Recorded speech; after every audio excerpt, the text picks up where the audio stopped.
जय राम जी की। जेहि विधि नाथ हो हित मोरा, करहु सुबेद दास मैं तोरा। की प्रार्थना प्रभु से करते हुए श्री सीताराम जी के चरणों में प्रणाम अर्पित करके अब मैं श्री रामचरितमानस के प्रथम सोपान बालकांड के पिछले भाग से आगे के प्रसंग को आप सभी के आनंद के लिए गा रही हूँ। हर्षिवराउ बचन सुनितासु, नाथ न होय मोर अब नासु। तव प्रसाद प्रभु कृपा निधाना, मो कहु सर्व काल कल्याणा। अर्थ, राजा उसके वचन सुनकर हर्षित हुआ। हे नाथ, अब मेरा नाश नहीं होगा। हे कृपाधाम, आपके आशीर्वाद से मेरा सब समय कल्याण ही होगा। एवमस्तु कहि कपट मुनि, बोला कुटिल बहोरी। मिलब हमार भुलाब निज, कहु तहमै न खोरी। अर्थ, ऐसा ही हो यह बोलकर वह कपटी मुनि फिर बोला, तुम मुझसे मिलने तथा अपने मार्ग भूलने की बात किसी से मत कहना, वरना मेरा कोई दोष नहीं होगा। ताते मैं तो बर जाऊं राजा, कहे कथा तब परम अकाजा। छठे श्रवण यह परत कहानी, नास तुम्हारे सत्य मम बानी।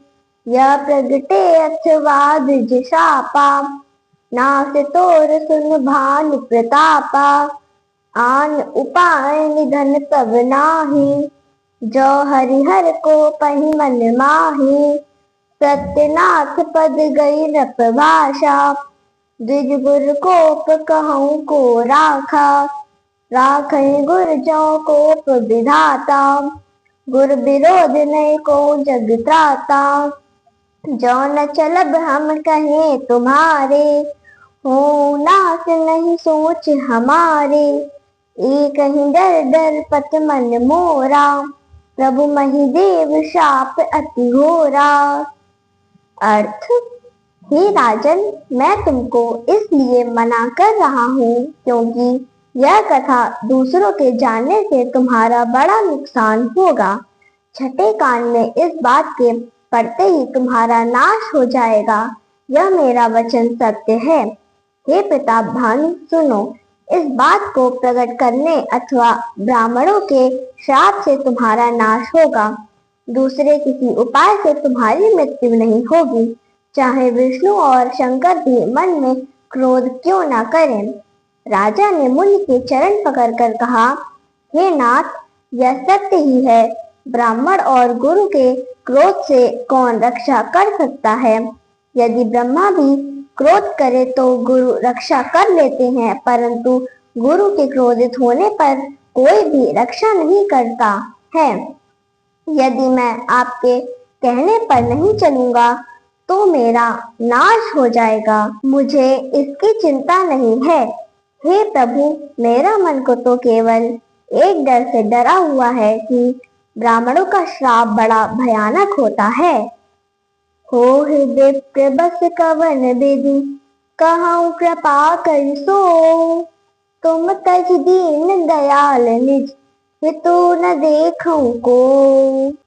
अर्थ, ब्राह्मण किस विधि से वश में होते हैं, कृपा करके यह बताइए।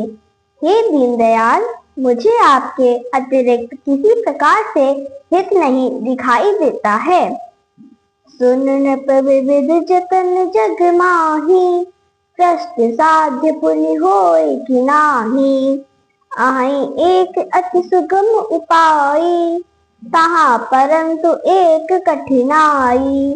मम आधीन जुगत नप सोई, मोर जाब तब नगर न होई। आज लगे अर जब ते भयऊ, काहू के ग्राम न गयऊ। जौन जाऊं तब होई अकाजू, बना आई असमंजस आजू। सुनि महीस बोले मृदुबानी, नाथ निगम नीति बखानी। बड़े स्नेह लघुन पर करही, गिर निज शरण सदासन धरही। जलधि अगाध मौलि बह फेनु, संतत धरन धरत सिर रेणु। अर्थ, हे राजा सुनो, संसार में उपाय तो बहुत हैं, परंतु वे बहुत कष्ट साध्य हैं और इतने पर भी वे सिद्ध हो या नहीं। एक उपाय बहुत सहज है, परंतु उसमें भी एक कठिनाई है।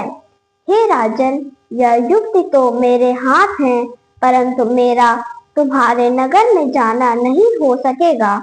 जब से उत्पन्न हुआ आज तक मैं किसी के घर अथवा गांव में नहीं गया हूँ। यदि मैं नहीं जाऊंगा तो तुम्हारा कार्य बिगड़ेगा। आज यह बड़ा असमंजस खड़ा हो गया है। तब राजा ने मीठे शब्दों में बोला, हे नाथ, वेद में ऐसी नीति कही गई है कि बड़े छोटों पर स्नेह करते हैं। पर्वत अपने सिर पर सदा घास को धारण करते हैं। अगाध समुद्र अपने अपने मस्तक पर फेन को धारण करते हैं और धरती अपने सिर पर सदा ही धूल धारण करती है। अस कही गहे नरेश पद, स्वामी हो कृपाल। मोह लाग दुख सही प्रभु, सज्जन दीन दयाल। अर्थ, ऐसा कहकर राजा ने मुनि के चरण पकड़ लिए और कहा कि हे स्वामी, मुझ पर दया करिए। आप संत हैं, दीन दयाल हैं, अतः हे प्रभु, आप मेरे लिए कष्ट करिए। जय राम जी की।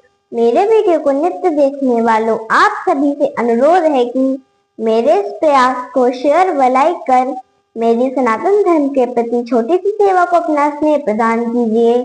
जिन लोगों ने अब तक मेरे चैनल को सब्सक्राइब नहीं किया है, वे इसे सब्सक्राइब करने की कृपा करें ताकि मेरा वीडियो आपको बिना विलंब के प्राप्त होवे।